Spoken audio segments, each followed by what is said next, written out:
Nola, kill them fans. Okay, here we go.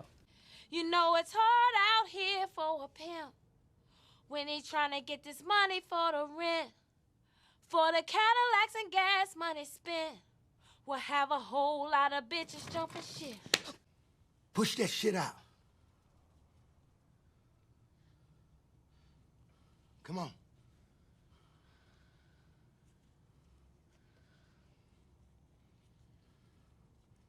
You know it's hard out here for Robot Polisher.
Not everybody can be a robot polisher.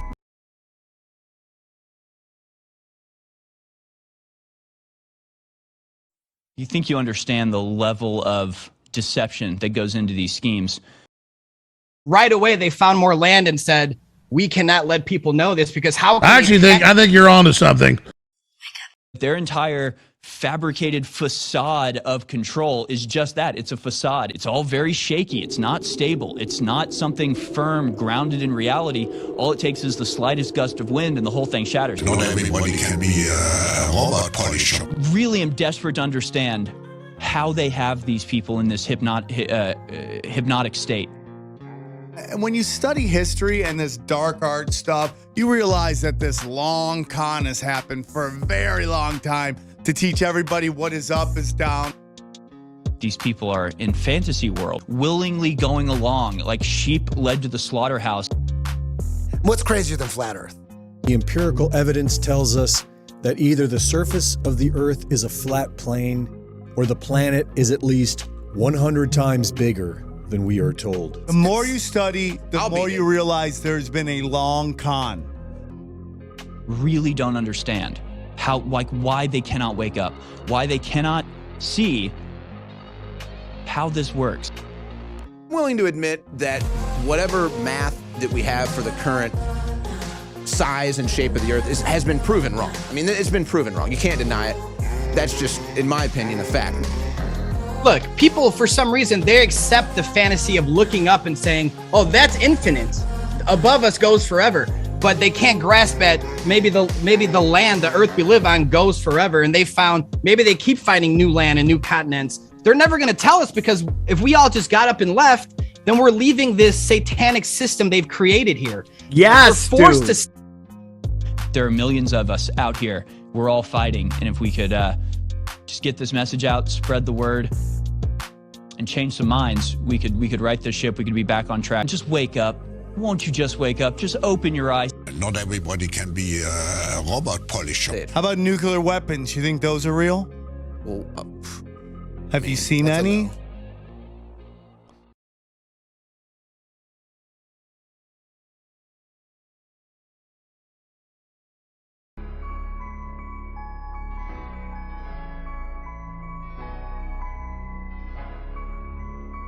Not everybody can be a robot polisher. The most difficult part about a shuttle mission is getting a whole crew to agree upon a patch or an insignia, and we accomplished that, and we figured we were well on our way. Here we're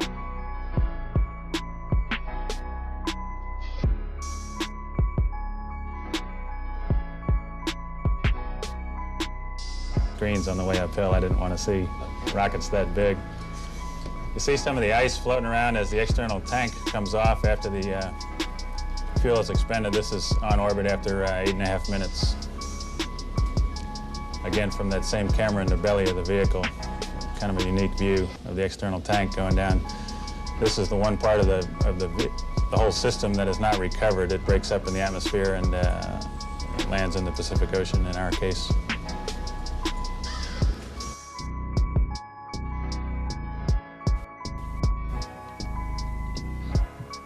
This was our patch. Kevin Chilton was in charge of making sure it all got approved.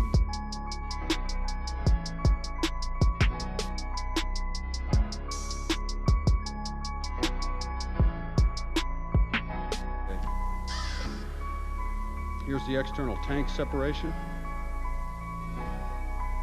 We don't see this real time, and that's probably good that you don't see all those things floating around. Might make you just a little bit nervous, but that's all basically ice and things like that floating around. It's not really a problem. And here we are suiting up at the Kennedy Space Center for our launch on June 20th. Again, Kevin Kriegel, the pilot, wave.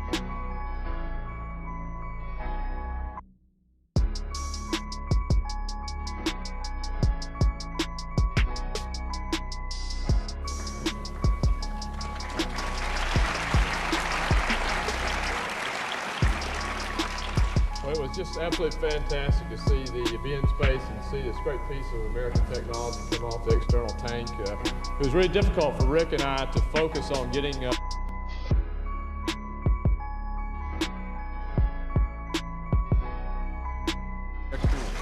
see some of the ice floating around as the external tank comes off after the fuel is expended. This is on orbit after 8.5 minutes. Again, from that same camera in the belly of the vehicle. Not everybody can be a robot polisher. sit there like a fucking retard.